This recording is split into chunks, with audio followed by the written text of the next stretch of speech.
தமிழடியான் சொந்தங்கள் அனைவருக்கும் வணக்கம். ஏப்ரல் மாதம் 2ஆம் திகதி 2025ஆம் ஆண்டு புதன்கிழமை மாலை நேர செய்திகள்.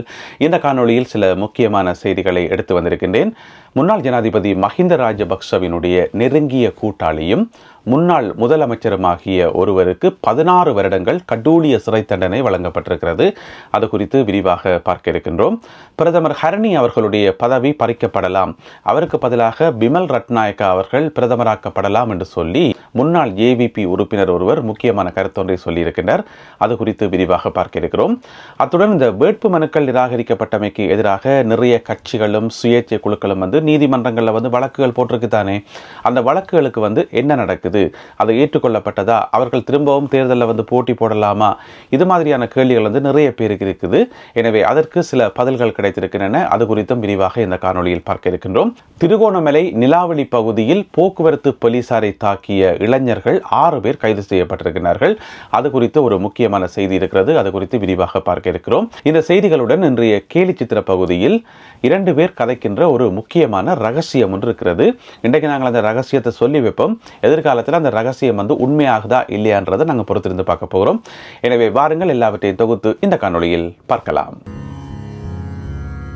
முன்னாள் ஜனாதிபதி மஹிந்த ராஜபக்சவினுடைய நெருங்கிய கூட்டாளியாகிய வடமத்திய மாகாணத்தினுடைய முன்னாள் முதலமைச்சர், அவருடைய பேர் SM ரஞ்சித், அவருக்கும் அவருடைய உதவியாளராக இருந்த சாந்தி சந்திரசேன என்று சொல்லப்படுற ஒரு பெண்மணிக்கும் இன்றைக்கு 16 வருடங்கள் கடூழிய சிறை தண்டனை வழங்கப்பட்டிருக்கிறது.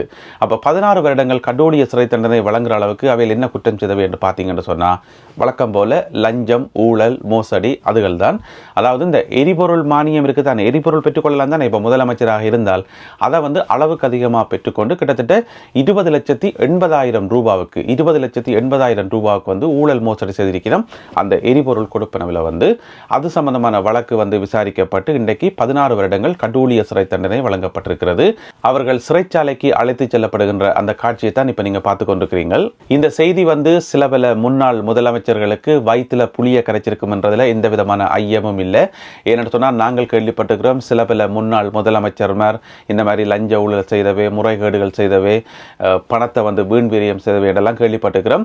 ஆனால் நீதிமன்றங்கள் கூட தான் அதெல்லாம் நிரூபிக்கப்படணும். அந்த குற்றம் என்று சொன்னால் அது நீதிமன்றத்து கூட தான் நிரூபிக்கப்படணும். இருந்தாலும் பொதுமக்களாகிய நாங்கள் அரசல் புரசலாக கேள்விப்பட்டு வச்சுக்கிறோம் தானே. எனவே இது நிறைய முன்னாள் முதலமைச்சர்களுக்கு ஒரு கலக்கத்தை ஏற்படுத்தி இருக்கும் என்றதில் எந்த விதமான ஐயமும் இல்லை. இவருக்கு வழங்கப்பட்டிருக்கிற 16 வருட கடூழிய சிறை தண்டனை எந்த காரணம் கொண்டும் ரத்து செய்யப்பட மாட்டாது என சொல்லப்படுகின்றது. ஒருவேளை நாமல் ராஜபக்ச இந்த நாட்டினுடைய ஜனாதிபதியாக அவர் ஏதாவது பொது மன்னிப்பு வழங்கினாலே ஒழிய மற்றும்படி இந்த 16 வருட கடூழிய சிறை தண்டனை அப்படியே தொடர்ந்து அமுலில் இருக்கும் என சொல்லப்படுகிறது. நடைபெற இருக்கின்ற உள்ளூராட்சி சபை தேர்தலுக்கான வாக்குச்சீட்டுகளை அச்சிடுகின்ற பணிகள் துரித கதியில் இடம்பெற்று வருகின்றன. இன்று வெளிவந்திருக்கின்ற தகவல்களின் அடிப்படையில் 4 மாவட்டங்களுக்கான அந்த வாக்குச்சீட்டுகளை அச்சிடுகின்ற பணிகள் நிறைவு செய்யப்பட்டிருக்குது. அந்த 4 மாவட்டங்களும் எதென்று பார்த்தீங்கன்னு சொன்னால், மொனராகல, ஹம்பாந்தோட்ட, பொலனறுவ மற்றும் வவுனியா, இந்த 4 மாவட்டங்களுக்குமான வாக்குச்சீட்டுகள் அச்சிடுகின்ற பணிகள் நிறைவு செய்திருப்பதாக அறிவிக்கப்பட்டிருக்கின்றது. ஏனைய மாவட்டங்களுக்கான வாக்குச்சீட்டுகள் தொடர்ந்தும் அச்சடிக்கப்பட்டு வருகின்றன. உள்ளூராட்சி சபை தேர்தல் நடந்து முடிஞ்ச பிறகு பிரதமர் ஹரணி அமரசூரிய அவர்களுடைய பதவி பறிக்கப்படும் எனவும், பிரதமர் பதவிக்கு இப்பொழுது அமைச்சராக இருக்கின்ற பிமல் ரட்நாயக்கா அவர்கள் பிரதமராக பதவி உயர்த்தப்படுவார் எனவும், அதே வேளையில் பிரதி நிதியமைச்சராக, ஏனென்று சொன்னால் நிதியமைச்சர் ஜனாதிபதி அனுரகுமார திசாநாயக்க தானே, எனவே அவருடைய பிரதி நிதியமைச்சராக ஒரு தொழில் அதிபர் நியமிக்கப்படுவார் எனவும், இதெல்லாம் உள்ளூராட்சி சபை தேர்தல் நடந்து முடிஞ்ச பிறகு இப்படியான ஒரு மாற்றம் நடக்கும் என்று சொல்லி முன்னாள் ஏவிபி உறுப்பினரும் முன்னாள் மேல் மாகாண சபை உறுப்பினருமாகிய வருண ராஜபக்ச சொல்லியிருக்கின்றார். இது அவருடைய வாயிலிருந்து வந்த அவருடைய கூற்று மட்டுமே ஒழிய இது அரசாங்கத்தால் உறுதிப்படுத்தப்படவும் இல்லை, அல்லது அரசாங்கம் இதுவரைக்கும் அதுக்கு ஒரு மறுப்பு சொல்லவும் இல்லை. இது வருண ராஜபக்ச தன்னுடைய சமூக வலைத்தளத்தில் சொல்லியிருக்கிற ஒரு கருத்து. இந்த வருண ராஜபக்ச முதல் ஜேவிபியில் இருந்துட்டு இப்போ ஐக்கிய மக்கள் சக்தி கட்சியில் இருக்கிறார். அதனுடைய ஒரு தொகுதி அமைப்பாளராக இருக்கின்றார். எனவே இந்த செய்தி உண்மையா பொய்யான்னு சொல்லி தெரியல. இது அவர் சொன்னது. ஒருவேளை பொய்யான செய்தியை சொல்லிட்டார் என்று சொல்லி அவர் கைது செய்யப்படுறாரோ இன்னும் தெரியல. இருந்த போதிலும் கூட இப்படியான ஒரு தகவலை தன்னுடைய சமூக வலைதளத்தில் வெளியிட்டிருக்கின்றார் வருண ராஜபக்ஷ. அண்மையில் பூகம்பத்தால் பாதிக்கப்பட்ட மியான்மர் நாட்டுக்கு இலங்கை அரசாங்கம் நிதி உதவி செய்ய போதாம். எவ்வளோன்னு சொல்லி பார்த்தீங்கன்னு சொன்னால் $10 லட்சம் அமெரிக்கன் டாலர்ஸ். $10 லட்சம் அமெரிக்கன் டாலர்ஸ் வந்து இலங்கை அரசாங்கத்தால் மியான்மர் நாட்டுக்கு கொடுக்கப்பட போதாம். இதனை வந்து உறுதிப்படுத்தி இருக்கின்றார் தற்பொழுது பேங்காக்கில் நிற்கின்ற இலங்கையினுடைய பிரதி வெளிவிவகார அமைச்சர் அருண் ஹேமச்சந்திர அவர்கள். அருண் ஹேமச்சந்திர வந்து மியான்மர் நாட்டினுடைய பிரதி பிரதமரை வந்து சந்தித்து பேச்சுவார்த்தை நடத்தி இந்த நிதியுதவியை தாங்கள் செய்ய போவதாக சொல்லியிருக்கின்றார். என்ன பிரச்சனை சொன்னால் பூகம்பத்தால் பாதிக்கப்பட்ட, அதுவும் மியான்மர் வந்து மிக கடுமையாக பாதிக்கப்பட்டது. எனவே பூகம்பத்தால் பாதிக்கப்பட்ட ஒரு நாட்டுக்கு வந்து உதவி செய்கிறது ஓகே தான், நல்ல விஷயம்தான். இருந்தாலும் $10 லட்சம் அமெரிக்கன் டாலர்ஸ் கொடுக்குற அளவுக்கு உங்களோட காசு இருக்கா? நீங்களே காசு இல்லைன்னு சொல்லி கொண்டிருக்கிறீங்க. பிறகு $10 லட்சம் அமெரிக்கன் டாலர்ஸ் வந்து மியான்மருக்கு கொடுக்குறீங்கன்னு சொன்னால் பொதுமக்களாக எங்களுக்கு ஒரு கேள்வி வரும் தானே, எங்கிருந்து காசு வந்துன்னு சொல்லி தானே.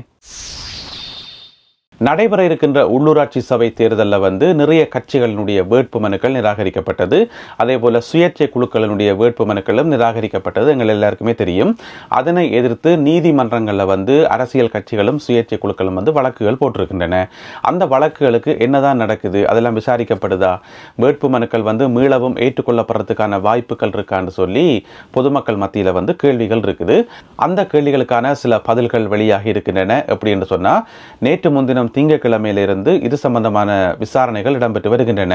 இந்த அரசியல் கட்சிகள் போட்ட வழக்குகளுக்கான விசாரணைகள் இடம்பெற்று வருகின்றன கட்டங்கட்டமாக. உங்களுக்கு தெரியும், நிறைய அரசியல் கட்சிகள் வந்து நிறைய இடங்கள்ல இருந்து, கொழும்பு, யாழ்ப்பாணம், கண்டி என்று சொல்லி நிறைய இடங்கள்ல இருந்து வழக்குகள் போடப்பட்டிருந்தன. அதே போல தான் சுயேட்சை குழுக்களும். எனவே வந்து கட்டங்கட்டமாக விசாரிக்கப்பட்டு கொண்டு வருது. அப்ப திங்கட்கிழமை, செவ்வாய்க்கிழமை, இன்றைக்கு புதன்கிழமை கூட விசாரணைக்கு எடுத்துக்கொள்ளப்பட்டு மேன்முறையீட்டு நீதிமன்றம் ஒரு முடிவுக்கு வந்திருக்கு. என்று சொன்னா, இந்த பர்த் சர்டிபிகேட் பிரச்சனை காரணமாக நிராகரிக்கப்பட்ட வேட்பு மனுக்கள் இருக்குதானே, அதாவது வந்து இப்போ வேட்பு மனுக்கள் நிராகரிக்கிறதுக்கு நிறைய காரணங்கள் இருக்கும். அதில் ஒரு காரணம் வந்து இந்த பர்த் சர்டிஃபிகேட் ஒரிஜினல் டூப்ளிகேட் இந்த பிரச்சனை, அதில் சீல் இல்லைன்ற பிரச்சனை உங்களுக்கு எல்லாருக்குமே தெரியும். எனவே அது மட்டுமே பிரச்சனையாக இருந்தால் அந்த பர்த் சர்டிஃபிகேட்டை, அதாவது பிறப்பு சான்றிதழை வந்து அதனுடைய ஒரிஜினலையும் கொடுத்து அதனுடைய கொப்பியையும் கொடுத்து அதை சரி பண்ணி வேட்பு மனுக்களை வந்து திரும்பவும் சமர்ப்பிக்க முடியும், அல்லது அவர்களுடைய வேட்பு மனுக்களை வந்து ஏற்றுக்கொள்ள முடியும் என்று சொல்லி மேன்முறையீட்டு நீதிமன்றம் ஒரு தீர்ப்பொன்றை வழங்கியிருக்கிறது. இது வந்து நிறைய அரசியல் கட்சிகளுக்கும் நிறைய சுயேட்சை குழுக்களுக்கும் ஒரு சாதகமான தீர்ப்புன்னு தான் சொல்லணும். ஏன்னு சொன்னால், வேட்புமனு நிராகரிக்கப்பட்டதில் தனியாக இந்த பர்த் சர்டிஃபிகேட் பிரச்சனை மட்டும் இருந்தால் அதை இப்படி சரி செய்து கொள்ளலாம் என்று சொல்லி, அந்த பர்த் சர்டிஃபிகேட் பிரச்சனையோட வேறு பிரச்சனைகளும் இருந்தால் அது வேறு கணக்கு. ஆனால் இதுதான் பிரச்சனை என்று சொன்னால் அதை சரி செய்து கொள்ளலாம் என்று சொல்லி மேன்முறையீட்டு நீதிமன்றம் ஒரு சாதகமான தீர்ப்பொன்றை வழங்கியிருக்கிறது. அந்த அடிப்படையில் வந்து நிறைய அரசியல் கட்சிகளும் நிறைய சுயேட்சை குழுக்களும் மீளவும் இந்த தேர்தலில் போட்டி போடுறதுக்கான ஒரு வாய்ப்பு கிடைச்சிருக்கிறது. அடுத்ததாக திருகோணமலை நிலாவளி பகுதியில் போக்குவரத்து போலீசாரை தாக்கிய இளைஞர்கள் 6 பேர் கைது செய்யப்பட்டிருக்கிறார்கள். இந்த சம்பவத்தை பற்றி கொஞ்சம் விரிவாக நாங்கள் பார்க்க வேண்டியிருக்குது. அதாவது நேற்று முன்தினம் திங்கட்கிழமை வந்து ஒரு குறிப்பிட்ட இளைஞர் வந்து ஹெல்மெட் போடாமல் மோட்டார் சைக்கிளில் போயிருக்கிறார். அதை வந்து டிராஃபிக் போலீஸ் வந்து மறைச்சிருக்கணும், போக்குவரத்து போலீசார் வந்து மறைச்சிருக்கணும். ஏன் ஹெல்மெட் போடையில் என்ன பிரச்சனை என்று சொல்லி விசாரிச்சிருக்கணும். அப்படி விசாரிச்ச இடத்துல வந்து இந்த ஹெல்மெட் போடாமல் மோட்டார் சைக்கிளில் போன அவர் வந்து போலீசாரோட முரண்பட்டிருக்கார். முரண்பட்டு போலீசாரை கண்டபடி ஏசி வாக்குவாதப்பட்டிருக்கிறார். அப்படியான ஒரு சம்பவம் நடந்து பக்கத்தில் அங்கால நின்ற ஒரு 10 வரையான இளைஞர்கள் உடனே அந்த போலீஸ் அதிகாரிகளை சூழ்ந்து கொண்டு அவர்களை கண்டபடி பேசி கெட்ட வார்த்தைகள் எல்லாம் பேசி முரண்பட்டு பிறகு பார்த்தா அவர்களை வந்து தரன்னு இழுத்து கொண்டு ஒரு வீட்டுக்குள்ள கொண்டே வச்சு அடைச்சு வச்சு அங்கே வச்சு போலீஸுக்கு அடிச்சிருக்கணும். இதுதான் சம்பவம். இதில் வந்து யாரில் சரி யாரில் பிள்ளைன்ற விவாதமே அவசியமே இல்லை. ஏன் சொல்லுங்க, அப்போ ஹெல்மெட் போடாமல் வீட்டில் இருந்து மோட்டார் சைக்கிள் எடுத்துக்கொண்டு ஒரு ஆள் ஏறி 1 மீட்டர் நகர்ந்தாலே அது குற்றம் தான். மோட்டார் சைக்கிளில் ஏறி இருந்து மோட்டார் சைக்கிளை ஸ்டார்ட் பண்ணி 1 மீட்டர் நீங்கள் ஓடினாலே அது குற்றம் தான், ஹெல்மெட் போடாமல். எனவே குற்றம் வந்து அங்கிருந்து ஆரம்பிக்குது. பிறகு வந்து போக்குவரத்து போலீசார் மறைச்சு விளக்கம் கேட்கும்போது அதுக்குரிய சரியான விளக்கத்தை சொல்லிக்கணும். அல்லது போக்குவரத்து போலீசார் என்ன சரிப்பினம் அந்த லைசன்ஸை வாங்கி ஏதோ தடக்கொலை இருக்கு அதை கொடுத்துட்டு நீதிமன்றத்தில் வந்து எடுக்க சொல்லிவிடும். இதுதான் நடக்கிறது வளமையாக. எனவே அப்படி வந்து அந்த பிரச்சனையை சுமூகமாக தீர்த்திருக்கலாம். ஏன்னு சொன்னால், இவர் மோட்டார் சைக்கிள் எடுத்துக்கொண்டு போவேக்குள்ளேயே ஹெல்மெட் போடாமல் தான் போயிருக்கிறார். இவரில் தான் பிழை. அப்படி தண்ட பக்கம் பிழையை வச்சுக்கொண்டு பேருந்து போலீஸ்காரருக்கு வாயடித்து அவர்களோட முரண்பட்டது மட்டும் இல்லாமல் பக்கத்தில் 10க்கும் மேற்பட்ட இளைஞர்கள் வந்து போலீசாரை தாக்கினது, இழுத்துக்கொண்ட வீட்டுக்குள்ள கொண்ட வச்சு அடைச்சது வந்து மிகப்பெரிய குற்றம். இதில் வந்து சரி பிழை நீதி நியாயம், தாக்கினது தமிழ் இளைஞர்கள், தாக்கப்பட்டது சிங்கள போலீஸ், இந்த மாதிரியெல்லாம் கதைக்க வேண்டிய அவசியமே இல்லை. சீருடையில் இருக்கிற எவரையுமே வந்து தாக்குறது சட்டப்படி பிழை. இப்போ என்ன நடக்கும் என்று சொன்னால், ஒரு சில ஆட்கள் வந்து இந்த இளைஞர்கள் தாக்கினது சரி என்று சொல்லி சமூக வலைத்தளங்கள் பார்க்கக்கூடிய இருந்தது. இது வந்து முற்றிலும் தவறு. நாங்கள் வந்து இளைஞர்களை வந்து தவறான வழியில் வந்து ஒரு காலத்திலுமே வழி நடத்தி அவர்களுடைய எதிர்காலத்தை வந்து கேள்விக்குறி ஆக்கவே கூடாது. கூடாது. ஏனென்று சொன்னால் போலீஸுக்கு அடித்து போட்டு எங்கே ஓடுறது, எங்கே தான் ஓடி ஒழிக்க முடியும், ஒழிக்கையில் அதனை இந்த 6 பேருமே வந்து எங்கேயோ பதுங்கி இருந்திருக்கணும் 2 நாளாக. 2 நாளுக்கு மேலே பதுங்கி இருக்கவும் முடியாது. பிற கடைசியாக வெளியில் வந்து இப்போ மாட்டுப்பட்டு போயிருக்கணும். நாங்கள் இன்றைக்கு இதை பற்றி கதைச்சு போட்டு நாளைக்கு வேறு சப்ஜெக்ட் வரும், அதை கதைச்சு கொண்டு அப்படியே போயிடுவோம். ஆனால் அடி வாங்கி மிதி வாங்கி கடைசியில் ஜெயிலுக்குள்ளே கிடக்க போகிறது காலம் முழுக்க இவையெல்லாம். ஏன்னு சொன்னால் போலீஸ்கார இழுத்து கொண்டு போய் வீட்டுக்குள்ளே கொண்டே வச்சு அடித்தது சரியான ஒரு குற்றம். யூனிஃபார்மில் இருக்கிறவரோட கை வைக்கக்கூடாது, அது சட்டப்படி குற்றம். எனவே வந்து அவர்களால் அதை அனுபவிக்க போயினோம். இதில் வந்து கைது செய்யப்பட்ட எல்லாருமே வந்து 35 வயசு தொடக்கம் 45 வயசு வரை உள்ள ஆக்கலாம். எனவே பெரும்பாலும் வந்து கல்யாணம் செய்து குடும்பக்காரராக தான் இருப்பினம். அவர்களுக்கு மனைவி பிள்ளைகள் எல்லாம் இருப்பினம். அவையெல்லாம் வந்து கஷ்டப்பட போயிடும். இவையெல்லாம் ஜெயிலுக்குள்ள கிடக்கும் போது, அதோட தடுப்பு காவல் லெவியல் இருக்கும்போது இவைக்கு வந்து நல்ல கவனிப்பு கிடைக்கும். பொலிசுக்காரில் கை வச்சா பொலிஸ் சும்மா இருக்குமா? எனவே இவைக்கு வந்து எக்ஸ்ட்ரா கவனிப்புகள் கிடைக்கும். அது வந்து அவையின் எதிர்காலத்தை தான் பாதிக்கும். எனவே இந்த இளைஞர்களுடைய வீர செயல் தீர செயல் என்று சொல்லி நாங்கள் உசுப்பேற்றக்கூடாது. இந்த வழியில் வந்து எங்களுடைய இளைஞர்களை வந்து நாங்கள் உசுப்பேற்றவே கூடாது. இது வந்து சட்டப்படி பிழை. பொலிசுக்கு மேலே கை வச்சது சட்டப்படி பிழை. எனவே அதற்கான தண்டனை வந்து இவர்களுக்கு கிடைக்கும். எனவே இப்படியான செயல்களை வந்து தவிர்க்கணும். போக்குவரத்து போலீஸ் மறைக்குதா நின்று என்ன ஏதென்று அவையில் கேட்கிற கேள்விக்கு பதில் சொல்லி போட்டு அமைதியாக போக வேண்டியதான். போலீஸ் மறைக்கும் போது நிற்காம ஓடுறது, போலீஸுக்காரோட முரண்படுறது, போலீஸுக்காரருக்கு தடி எடுத்துக்கொண்டு அடிக்கிறது, இந்த மாதிரியான வேலைகள் பார்க்கறதால ஒரு பிரயோசனமும் இல்லை. அன்றைக்கு அந்த ஒரு நாள் வந்து அவர் ஹீரோன்னு சொல்லி சில பேரால் பாராட்டப்படுவாரே ஒழிய, பாராட்டுறாக்கள் வந்து அடுத்த நாள் தங்கட வேலையை பார்த்து கொண்டு போயிருவினோம். அடி வாங்கி மிதி வாங்கி ஜெயிலுக்குள்ள கிடக்க போறது இவையல் தான். எனவே அடுத்தாக்கண்ட உசுப்பேத்தலை கேட்டு தயவு செய்து யாருமே சட்டத்தை மீறக்கூடாது. இதுதான் நாங்கள் பணிவாக கேட்டுக்கொள்வது. அடுத்ததாக இன்றைய கேலி சித்திர பகுதியில் 2 பேர் ரகசியம் கதைக்கினம். உஷ் என்ற தலைப்பில் வந்து ரகசியம் கதைக்கினம். இது வந்து தமிழன் பத்திரிகையில் எடுத்த நான். இந்த தமிழன் பத்திரிகையில் வர இந்த ரகசிய பகுதி வந்து பெரும்பாலும் பலிக்கிறது. அவையில் முதல் சொல்லுவினோம், பிறகு பார்த்தா 2-3 நாளில் அது உண்மையாகும். அந்த அடிப்படையில் இதுவும் உண்மையாகுதா இல்லையான்றதை நாங்கள் பொறுத்திருந்து பார்ப்போம். இவை 2 பேரும் என்ன ரகசியம் கதைக்கணும் என்று சொன்னால், இப்போ ஏப்ரல் மாதம் 21ஆம் தேதிக்கு முதல் ஜனாதிபதி அனுரகுமார் திசாநாயக்கா சொல்லியிருக்கிறதானே முக்கியமான ஆக்கள பட்டியல் வெளியிட போகிறேன் என்று சொல்லி, அதாவது ஈஸ்டர் குண்டு தாக்குதலோட சம்பந்தப்பட்ட ஆக்கள பட்டியல் என்று சொல்லி, அந்த பட்டியலில் வந்து இராணுவ தரப்பை சேர்ந்த சில முன்னாள் அதிகாரிகளுடைய பேரும் பெறப்போதாம் என்று சொல்லி இவையில் ரகசியம் கதைக்கிறோம். எனவே நாங்கள் பொறுத்திருந்து பார்ப்போம். நாங்கள் வந்து அரசியல்வாதிகளுடைய பேர் பெறும் என்று தான் எதிர்பார்த்து கொண்டிருக்கிறோம். இருந்த போதிலும் கூட இராணுவத்தில் இருந்த சில உயர் அதிகாரிகளுடைய பேர்களும் அதில் பெறப்போது என்று சொல்லி இவையில் ரகசியம் கதைக்கிறோம்.